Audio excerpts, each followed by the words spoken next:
Over 2,000 years ago, the steppes of Central Asia resounded to the gallop of notorious horsemen, the Scythians. They had neither towns nor palaces. The Scythians left only their tombs, tumuli made of stones and frozen earth called kurgans, in which they were laid to rest with their treasures. Barbarians who haunt the realm of legend, or exceptional goldsmiths? Who were these fearsome warriors?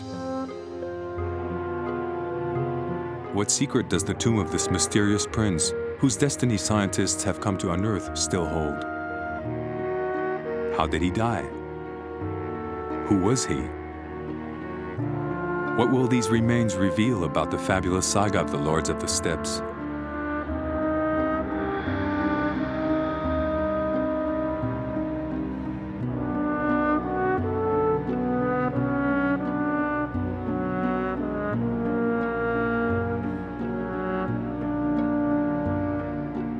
Long before our time, bordering a world dominated by the Greeks, the Persians, and the Chinese, stretched the Scythian kingdom from the Danube to the Yellow River, between east and west. Today, to the east of Kazakhstan, at the foot of the icy Altai Mountains, researchers have set out to explore the traces of civilization.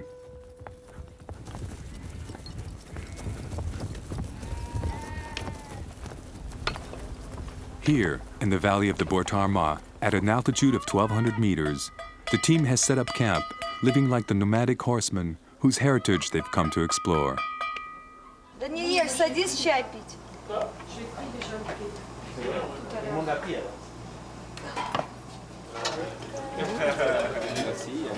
Over 40 French, Italian, and Kazakh researchers have been working here for the past 2 months. The two mission leaders, Henri-Paul Francfort, researcher at the CNRS, and Zainullah Samashev of the Kazakh Institute of Archaeology, have been preparing this expedition for 4 years. Together, they visited every tomb in the valley on foot before choosing the kurgan situated in the coldest spot. This site, known to archaeologists for over a century, has never been explored by scientists.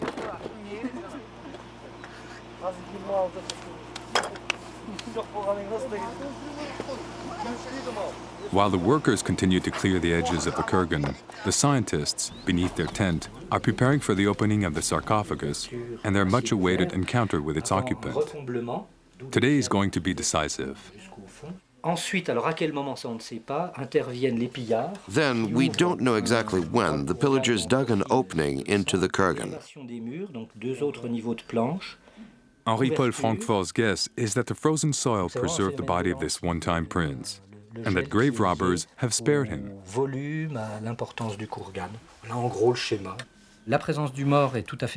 the remains of a prince is important. It's one of the goals of the expedition.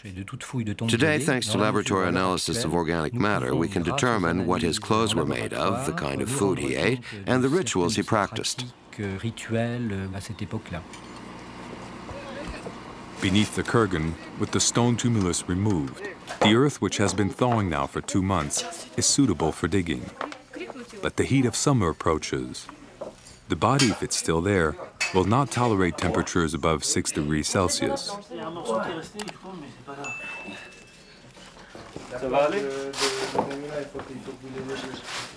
The chamber bears signs of pillaging.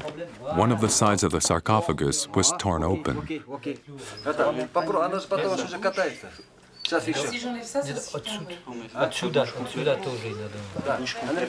The wooden lid covering the tomb is removed and wrapped in plastic. It is left whole so as not to damage the original structure. Nothing must be left behind.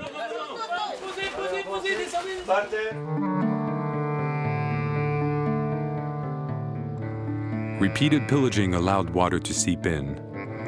The sarcophagus is filled with mud. Sensitive to heat and dampness, has fragile biological evidence resisted the pillaging? An expert at excavating tombs, Eric, an anthropologist, is doubtful. It's hard to know, because the opening on the side could have been used to remove the body. So it's somewhat alarming. Given the scale of the pillaging, they perhaps wanted to pull the body out and rob it once it was outside.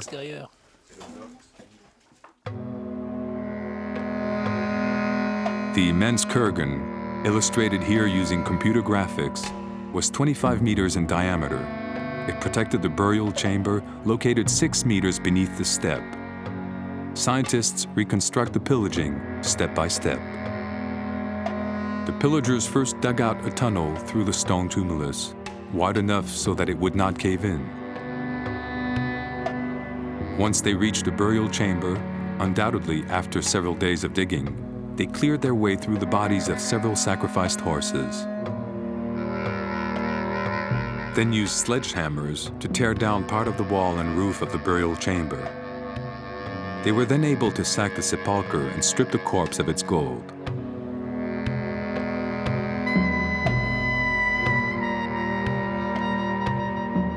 Large kurgans were systematically pillaged.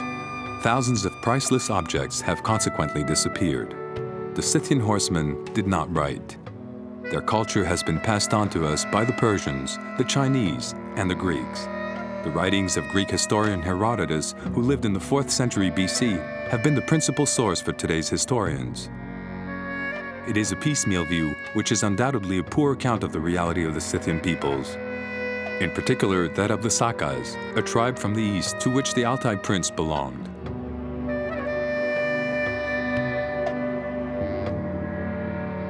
The Scythians, or the Sakas, and other related peoples represented the archetype of the foreigner, of the outsider, those who did not live like us. They did not own a dwelling or land. They possessed livestock and did not farm the land. Their mores were seen as being extremely barbaric.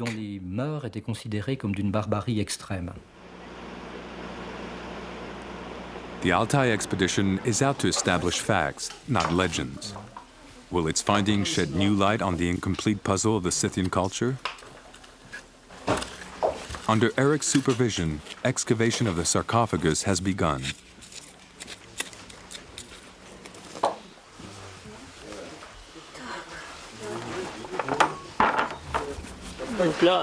This is bark, and this is wood. We can tell from the sound of the brush. It's either hair or horse mane. It's not easy to tell the difference because of the degree of decay. The amount of physical evidence of flesh and bone increases.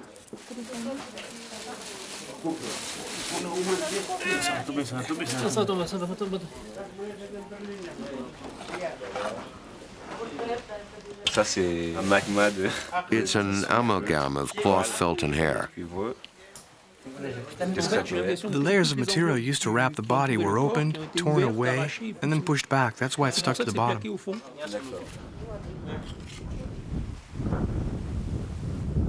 That day, a cloudless sky was suddenly overcast with rain and wind. June weather in the Altai Mountains is fickle.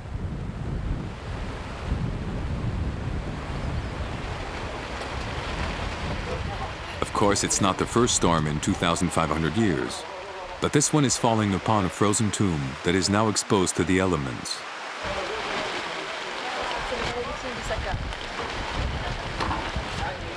What ice has preserved for 20 centuries, heat and water can quickly destroy. If the temperature rises, the horse remains will decompose, generating an odor of putrefaction.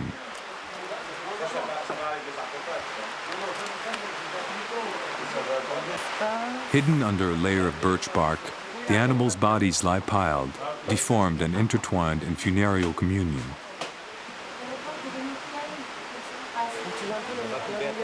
Jorge, a restorer, can hardly believe his eyes. Extremely rare objects, vestiges of Saka art, miraculously preserved in the frozen earth of the Altai Mountains. It looks like there's something in the mouth. In two pieces, it's very fragile. It's like a sponge. That should fit. That's it. Some objects still bear the gold leaf which originally covered them. Vas-y.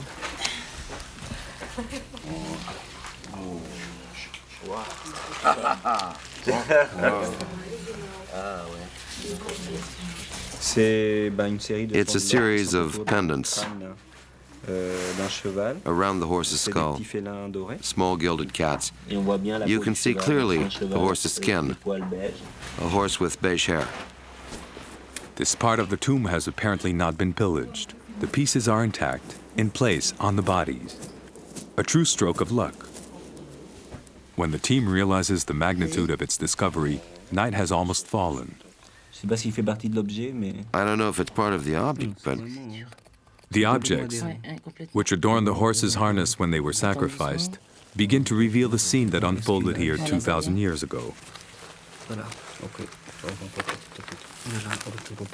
The dig will go on late into the night. The pieces are fragile and require lengthy and meticulous handling.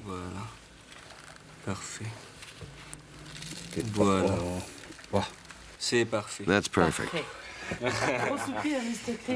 The slow pace of archaeology must be reconciled with the imperatives of biology.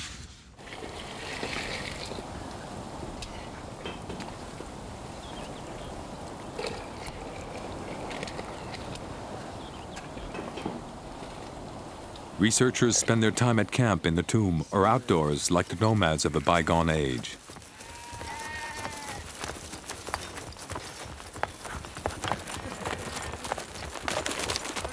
They awaken to the sound of the horses, which each morning cross the steppe to bring the workers to the site. Every day, in their quest for truth, researchers blend into the beauty of the landscape. 7 in the morning, and the June sun is already high. Each object must be carefully recorded before being studied later in the laboratory. Drawings are made of the objects found on the previous day. The quality of subsequent analysis will depend on the quality of the work done at the site. The work carried out at the site has already revealed the exceptional talent of Saka craftsmen, far from the sound and fury of the legendary barbarity. The clean pieces begin to reveal an extremely refined and complex universe peopled with strange figures. Once the pieces of the harness have been pieced together, what will they tell us?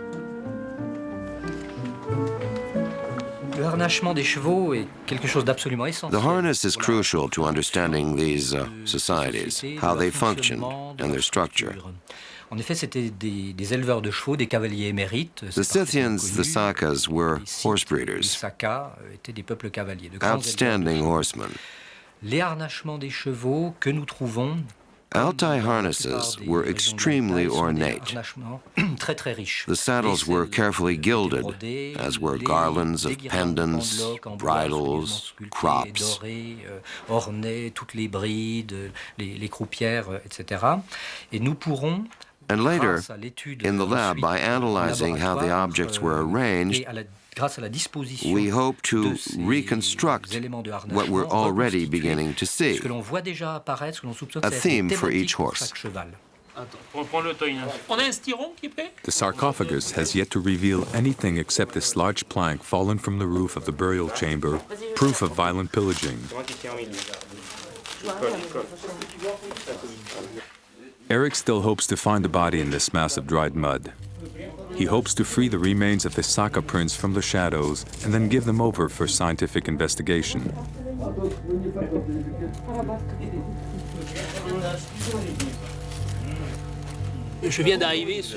I'm on the left shoulder bone.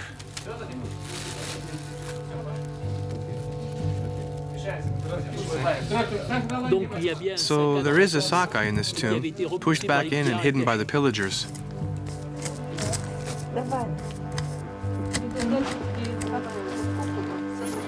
Соскоб прямо вместе с почвой совсем.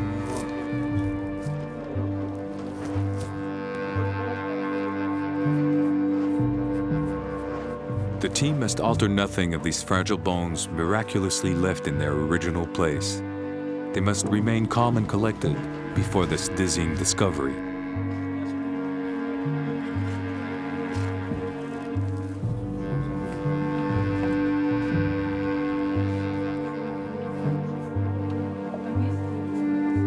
Gradually, an entire skeleton emerges from the depths of the earth. A skeleton entirely stripped of its gold, but still priceless to scientists.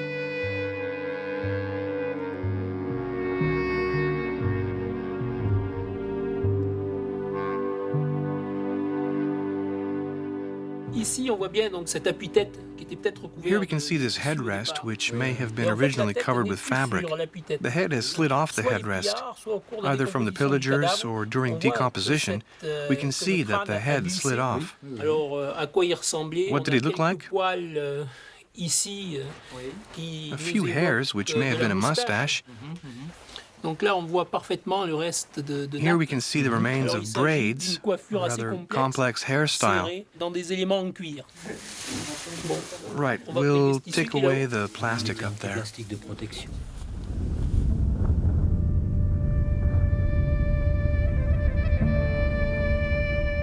So who was this Altai prince?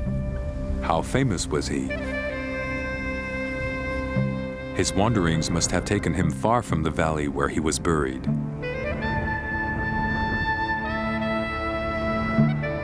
In the princely necropolis of the Bortarma, there are at least 15 tombs. With his herd of decorated horses, the prince was laid to rest in the largest kurgan, proof of his importance. The kurgan reveals that a large number of horses were sacrificed. Researchers have counted 13 animals, all richly harnessed. These pendants, just unearthed, indicate the presence of a saddle. Do you see? A sort of circle, an eye. Researchers had reason to believe that these steppe dwellers were far superior riders than their sedentary contemporaries. These artifacts reveal the origins of equestrian art.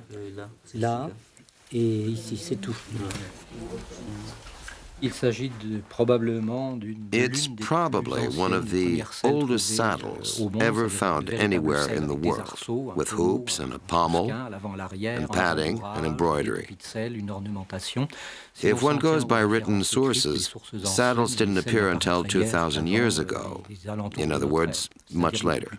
At the time of the ancient Greeks and Romans, saddles didn't exist. They rode bareback or on a simple blanket. These improvements in saddle comfort are due to the peoples of the steppe. Every evening, Kazakh workers leave the Bortarma camp to return to their nearby village.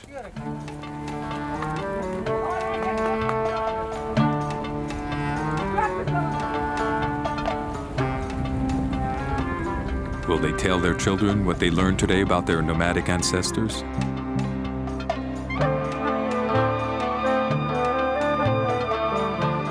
Domesticated for the first time on these vast prairies about 1,000 years BC, the horse has always played a central role in the life of the steppes.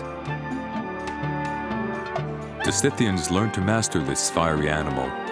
In turn, horses changed their lives, driving them on to explore new and distant territories. The horse also made them fearsome warriors. They were an inspiration to the Chinese cavalry. The Persian and Greek armies recruited them. If we span the history of nomadism, the horse stands out as man's greatest conquest. The horse is represented in carvings.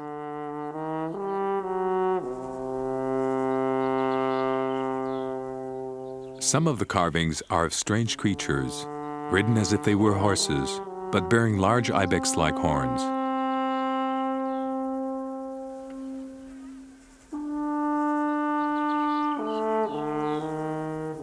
This horn, carved in wood and decorated with gold leaf, has given a new dimension to the horned animals carved in the rocks. It was fixed onto the skull of one of the horses found in the prince's tomb. Could it be the vestige of a society that worshipped nature rather than gods, unlike the ancient Greeks? We are probably dealing with rites and the notion of passing into another world, the land of the dead, the supernatural world of the beyond, via the intermediary of an animal, but it had to be a wild animal. The best way of mounting a wild animal without having to domesticate an ibex or an elk is to render a horse wild through ritual.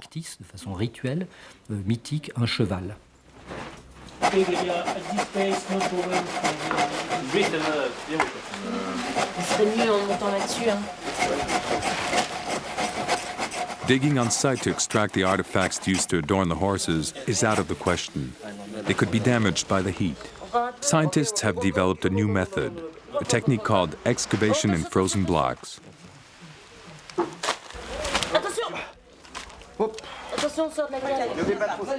40 or so blocks must be cut out to extract the remains of the 13 harnessed horses, identified, catalogued, and carefully wrapped. They'll be put in a refrigerated truck so that temperatures remain constant. All of the objects found in the tomb must be preserved in the state in which they were found. Thanks to the freezing, the archaeologists will have the time to carry out the necessary analysis to answer this tomb's many riddles. Henri-Paul? There are two cadavers. Two? What part of the second one can you see? I don't know. We must make sure that there are two. See which sex they are, and if they were buried at the same time. I don't think we'll see very much of the second, but the confirmation is already quite extraordinary.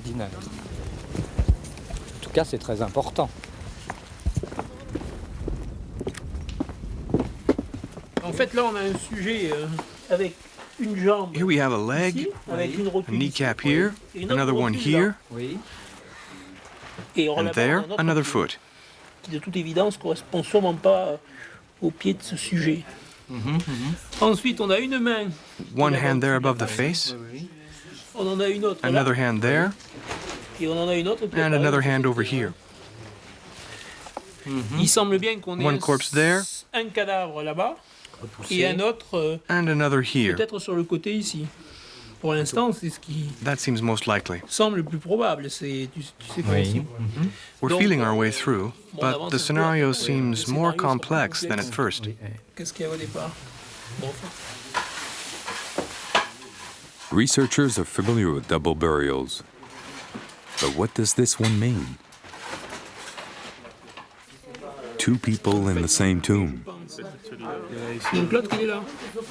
By observing the relative disposition of the two skeletons and the layers of earth separating them, Eric manages to establish a chronology of events. The second body was buried after the pillaging. The severely damaged skeleton is unlikely to be complete, yet examination of the pelvis reveals it to be a woman. Another Altai kurgan, discovered in 1980, also contained a woman, tattooed like the Scythian chiefs described by Herodotus. It seems to prove that the status of woman was much higher than that of sedentary princesses cloistered in their palaces. Warrior? Priestess? Queen? Who was this mysterious intruder come to join the prince in eternal sleep? The prince, on the other hand, is well preserved and will be studied in the lab. For the researchers, all of the artifacts have been collected. In the refrigerated convoy, they will take the fragile cargo on one last voyage, far from the Altai Mountains. The second phase of the mission is analysis of the horse's remains, as well as those of the prince and his mysterious guest.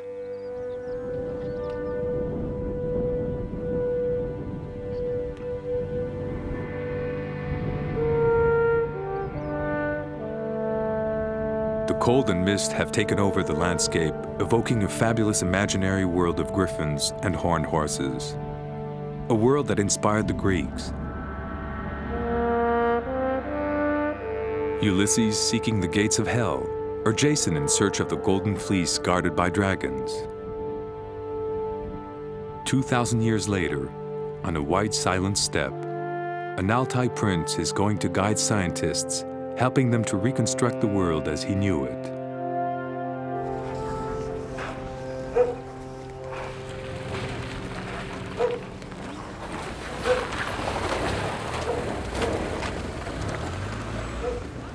part of the investigation will be carried out in the suburbs of Alma-Ata, the capital of Kazakhstan.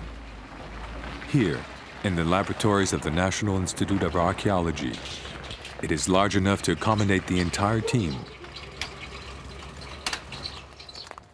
It has been specially equipped to receive and study the artifacts and remains brought back from the Altai last summer.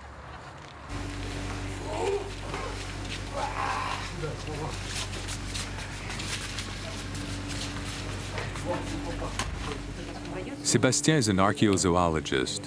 For a week now, he's been trying to untangle the remains of the animals among the blocks cut out of the tomb. That came from there. The vertebrae are out of line. This block, for instance, contains the pieces of several horses. Each one must be identified before anything can be removed. What's unusual about this one is that the forehead comes here. In fact, their foreheads are together.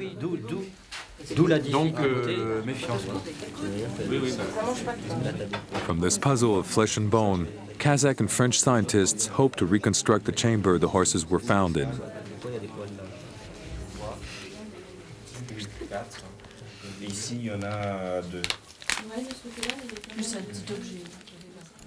The time has come to examine the animals themselves, especially their teeth, which will provide information concerning the health of the horses at the time they died.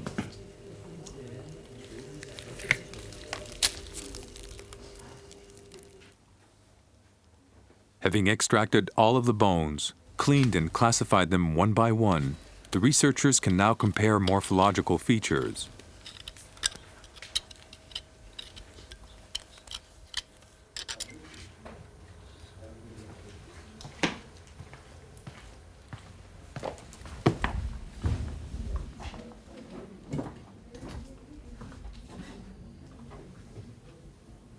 Patiently, Sébastien gathers clues as to the horse's appearance before their sacrifice. Little by little, he pieces together the animals. Overall, we know we're dealing with animals measuring 1 meter 35, 1 meter 40, very close to what we find today on the northern steppes of Kazakhstan. All the animals are male, stallions. Other clues tell us that what we have here are old animals. Analysis of tooth wear clearly shows that the animals were between 16 and 20 years old. And that's very important, because combined with the sex and size of the animal, it gives us a good idea of the criteria used to choose the animals to be slaughtered.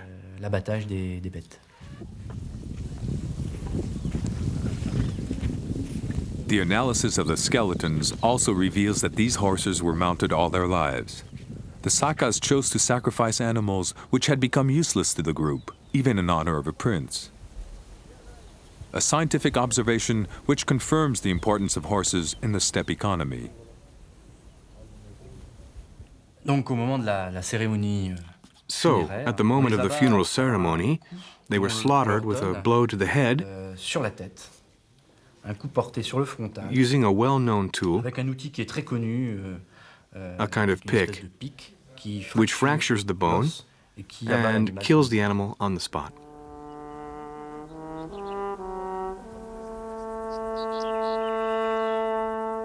What specialists are just beginning to discover, the petroglyphs of Kazakhstan have been recounting for thousands of years.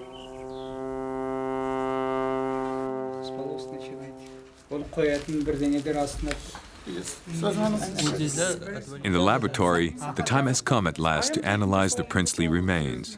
Numerous Kazakh scientists have come to have the privilege of observing, studying, and taking samples.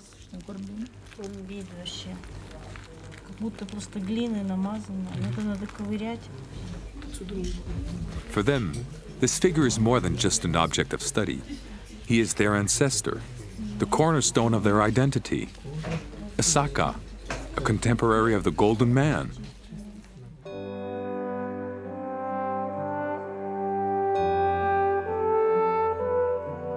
The Golden Man is a national figure of Kazakhstan. For this young nation, he is a hero of antiquity. This warrior wore a fabulous costume composed of hundreds of objects sculpted in gold. The themes represented the rich art of the steppes.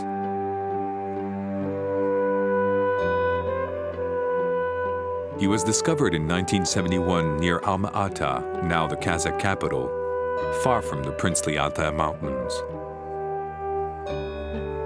By comparing artifacts taken from different locations on the steppe, scientists hope to map the spread of the Scythian civilization.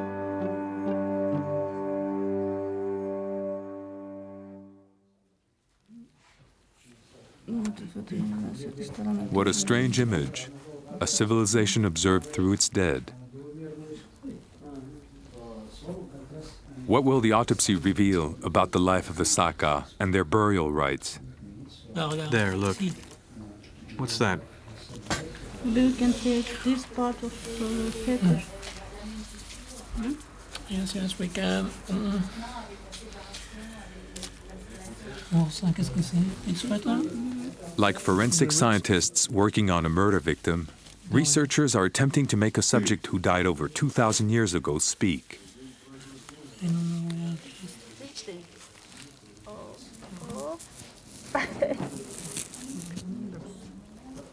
Hop. Je t'écoute. On voit que là, c'est incisé. Here's an incision at the base of the larynx, so one could presume that it was open from the base of the larynx. It's open there and there. It's fractured, as if they had leaned on the sternum at the same time, like this. So what we have is evidence of an opening for embalming. Yes, because the opening is complete. It can't be a blow. It's hard to imagine a blow going that deep. If the person was alive, he would step back.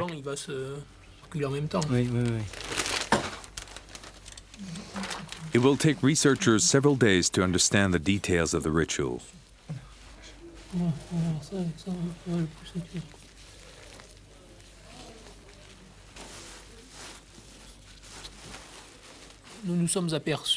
There are marks on all the bones, made while the flesh was being removed. These marks show that the thorax, as well as the abdomen, were opened.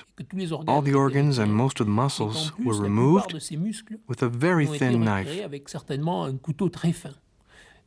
Other marks on the bones of the hand show that the skin was removed and perhaps sewn back on.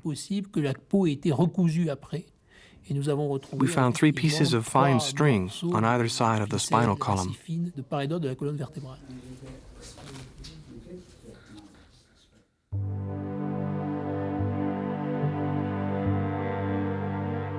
Removal of the flesh has already been observed on other Altai mummies. It was a way of preserving the body. In his histories, Herodotus tells how the remains of a Scythian king were transported for several months from one tribe to another before being buried.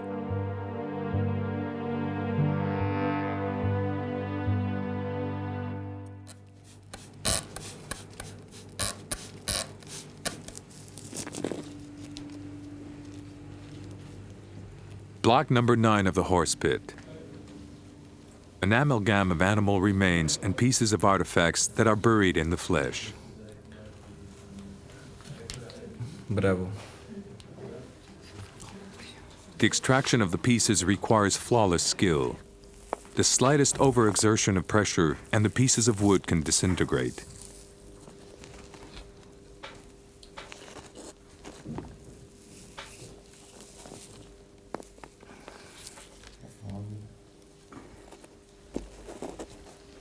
The initial location of each piece that was used to adorn the horses is carefully recorded before being removed.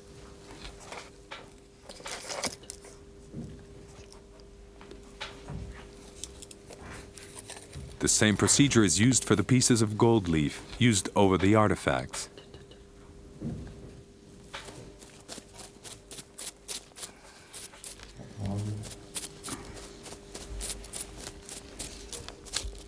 The extraction operations on Block 9 alone lasted an entire day. These unearthed representations of animals are beginning to shed light on ancient Saka beliefs.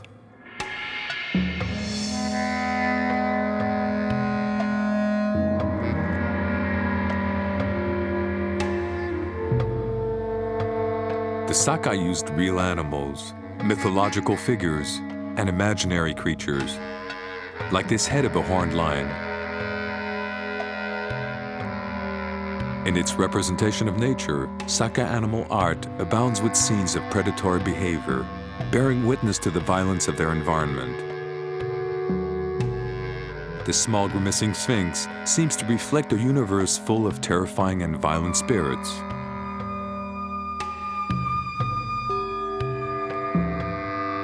Ancient Saka art also expresses a will to stylize the world using perfect forms. The figures that are represented are no doubt part of Saka mythology, which is now lost to us.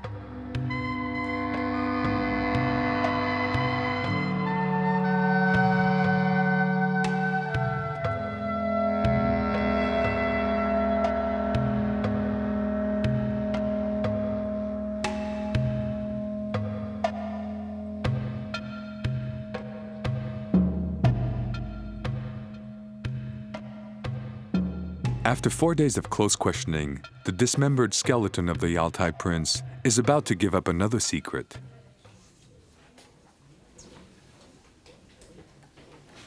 Eric has managed to reconstruct the skull. What is most interesting is the cause of death. It was due to a blow with what a forensic scientist would call a blunt object. De ce que les médecins légistes appelleraient un objet contondant. The blow was so violent that it caused these deformations in the skull. We can see how the shock wave traveled. This is a very fine incision around the lesion, and it's where someone tried to cut into the bone, an operation called a trepanation. What's amazing is that we have these very fine traces, and here, something much cruder, which shows that the operation was surely halted following the death of the subject.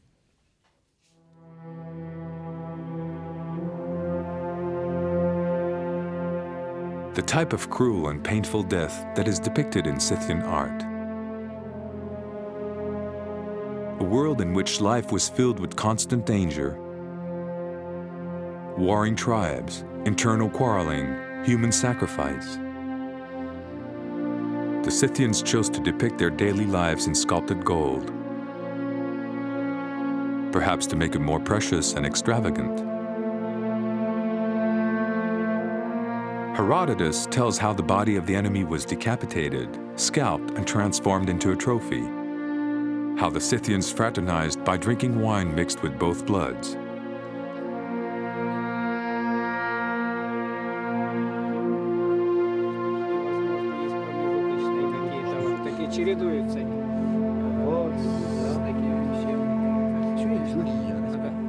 The symmetry used for the harness of one of the old stallions sacrificed in the Altai is almost complete.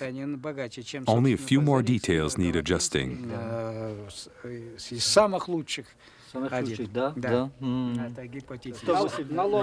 At last, we can imagine the entire animal covered in its ornaments.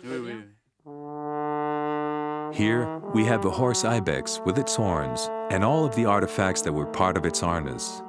A garland of pendants, an elaborate bit, all decorated using a single theme. In fact, the entire cortege bore symbols of the untamed world: horse cat, horse elk, horse ram, horse griffin. All the real or mythical animals of the Saka universe escorted the deceased on his ultimate voyage to the beyond.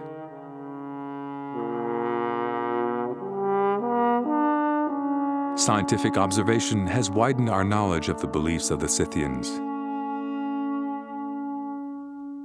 Juste une selle qui est sur la colonne, des objets coulés sur un. Que c'est pas le relevé direct que tu as, toi. Il est pas au. Parce que moi le relevé. J'avais fait un relevé direct, j'aurais fait sur. The material gathered last summer in the Altai is now part of a vast reservoir of images still largely unexplored. So we've got a head turned to the right and left, symmetrical. By deciphering the style of the objects, Henri-Paul Francfort is beginning to confirm the existence of links between these artifacts and more ancient ones found thousands of kilometers away. This first pendant shows a kind of dragon bearing a serpent's tail, and also at the rear of the skull, the beginnings of a curling horn, typical motifs of Middle Eastern art which could only have been brought to the Altai plains at the time of the Achaemenid by the Persians. In Altai art, we also find felines whose style is more Chinese. The strict symmetry and the spiral inside the ear,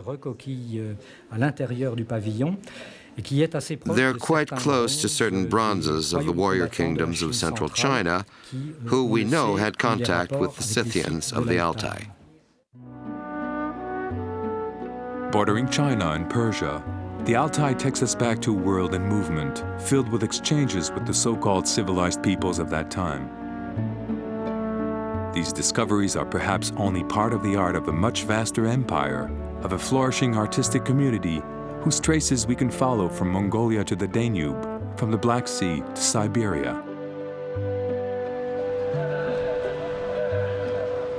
St. Petersburg.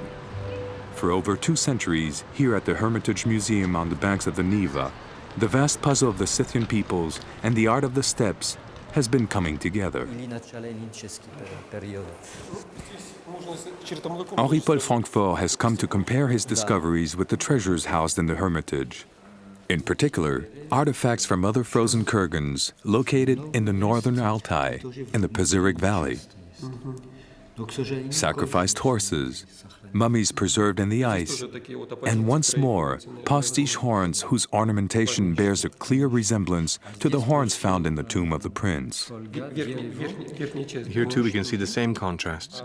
Here the French researcher finds traces of the same civilization with similar rites and beliefs. The upper part, and there are a few traces on the other side.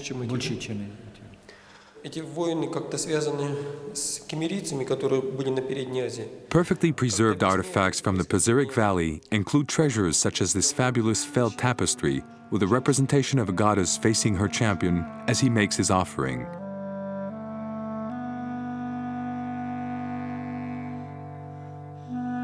Or this saddle pad, which shows the bright colors of a world filled with predators.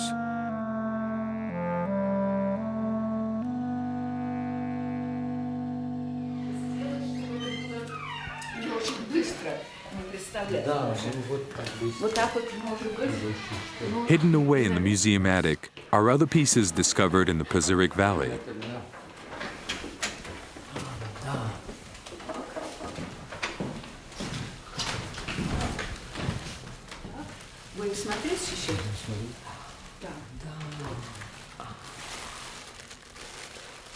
Henri-Paul Francfort had seen them in books, but never up close.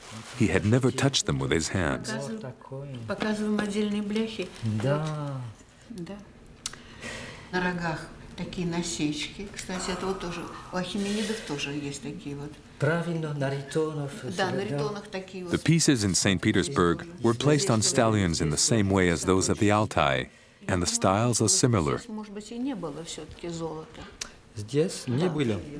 Но и прекрасно сохранилось тоже. It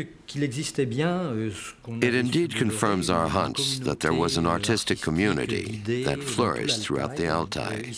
Here we're dealing with older kurgans, royal ones this time, whereas ours was a prince.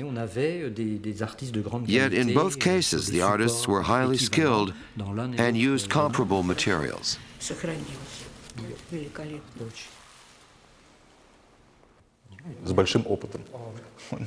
The Hermitage Museum has been collecting vestiges of Scythian civilization for 2 centuries. Tsar Peter I, a knowledgeable collector, ordered the Russian people to help save this treasure. Thanks to the work of archaeologists, little by little, this fabulous collection of solid gold objects that escaped pillage has come together. These artifacts bear witness to the cultural and artistic links of these scattered tribes.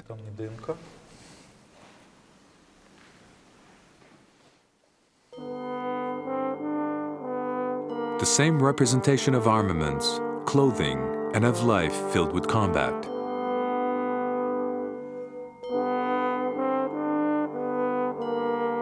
The same themes of mythical animals, such as the horned lion or the griffin.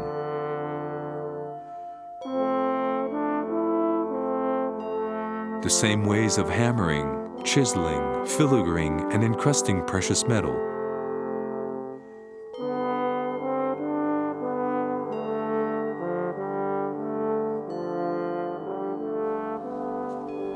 These pieces, rarely removed from their cases, are solid gold belt buckles, discovered in the royal kurgans of Siberia. For Henri-Paul Francfort, they are proof that the regions share the same style of art. Predators are represented on this Siberian belt buckle, on this sword found on the banks of the Black Sea, and on this sculpted wooden piece found in the tomb of the Saka prince. Three variations of the same style and themes.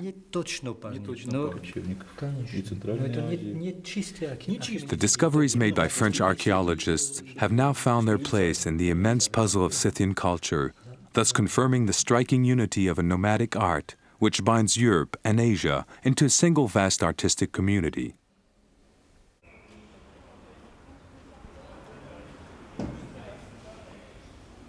Back in France, thousands of kilometers from the Altai, samples taken from the prince's remains show that he died in 294 BC. In Eric's anthropology lab, Altai research is part of an important program that studies the origin and history of illnesses. Analysis revealed the presence of parasites, echinostomes, typical of hot and humid countries.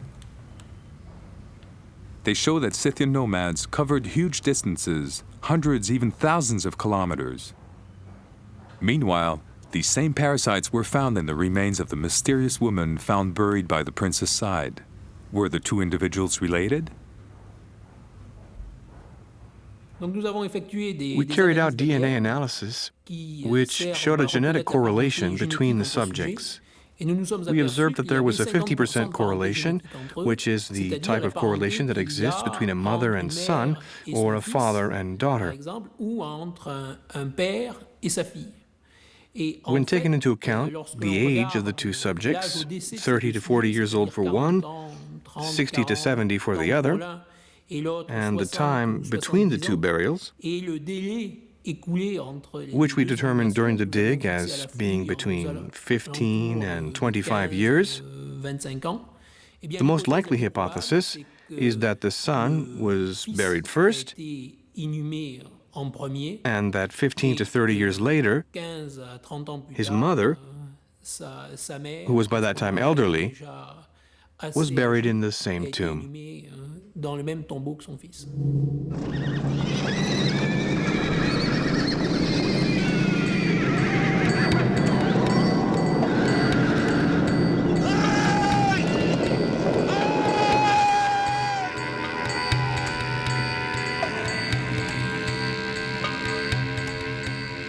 The burial ceremony will take place here, around this kurgan, built in honor of the prince.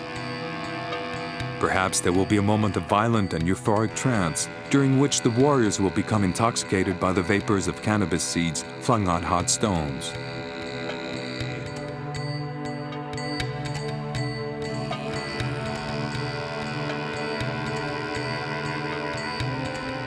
The ceremony will perhaps last several weeks. During that time, animals will be sacrificed. Here, 13 horses harnessed in gold and laid out in 2 layers, one on top of the other, their heads turned towards the east. The prince is wearing his jewelry, his weapons, and other offerings are placed in the tomb. They will eventually be stolen by pillagers.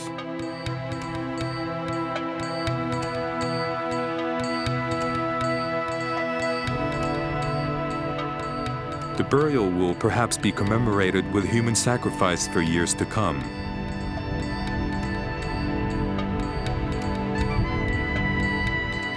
A series of discoveries that awakens the past and raises new questions. In an endless quest for truth in the great saga of humanity,